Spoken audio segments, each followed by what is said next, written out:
Hello guys, welcome to share बाजार। Nifty IT बहुत close है अपने 20 डे एक्सपोनेंशियल मूविंग एवरेज से, और यहाँ पर हॉल्ट होगा या यहाँ से आगे बढ़ेगा, ये काफ़ी क्रूशल होगा मार्केट के लिए।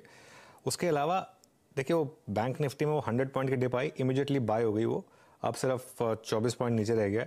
एसबीआई में थोड़ी सी बाइंग आई है, लेकिन क्लियरली आज का जो ओपनिंग के बाद जो एक मूव रहा है वो क्लियरली आईटी में रहा है। ना सिर्फ इन्फोसिस, टीसीएस और एचसीएल टेक, ये भी दो और स्टॉक्स है जो जहाँ पर आपको बाइंग दिखाई देगी। उसके अलावा ऑटोज भी तो खैर बाइंग है ही, मारुति को छोड़कर टाटा मोटर्स और एम&एम, इन दोनों में बाइंग। एनटीपीसी में इस समय थोड़ी सी बाइंग स्टार्ट हुई है, और ये एक इंटरेस्टिंग स्टॉक इस समय।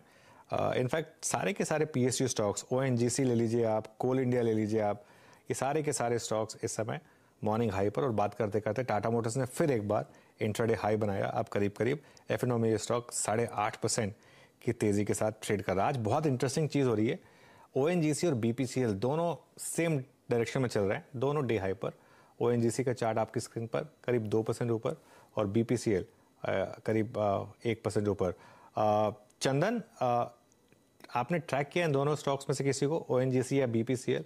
कोई व्यू हो आपका यहाँ पर? तो बिल्कुल, देखिए हम कंपैरेटिवली ये गैस रिलेटेड काउंटर है, आईजीएल एमजीएल वहां पे पॉजिटिव ज्यादा है। बट यस, फिर भी आप इन कंपनीज की बात करें तो ONGC one of the strongest setup है। यदि पिछले कुछ दिनों से आप देखें तो इनफैक्ट रोल ओवर भी इसके पॉजिटिव थे, और जब भी डिप आते हैं वापस से खरीदारी में तब्दील हो जाते हैं।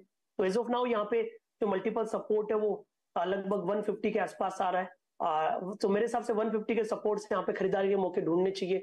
एक बार के लिए अपर बेंड 158 160 तक के लेवल यहाँ पे छूने को मिल सकते हैं। बीपीसीएल है, वहां पे रिस्क रिवॉर्ड बेटर है। कंटिन्यूसली पिछले कुछ दिनों से यहाँ पे लोअर टॉप लोअर बॉटम के सीक्वेंस बन रहे थे, बट की रिट्रेसमेंट जोन से टर्न को हुआ है।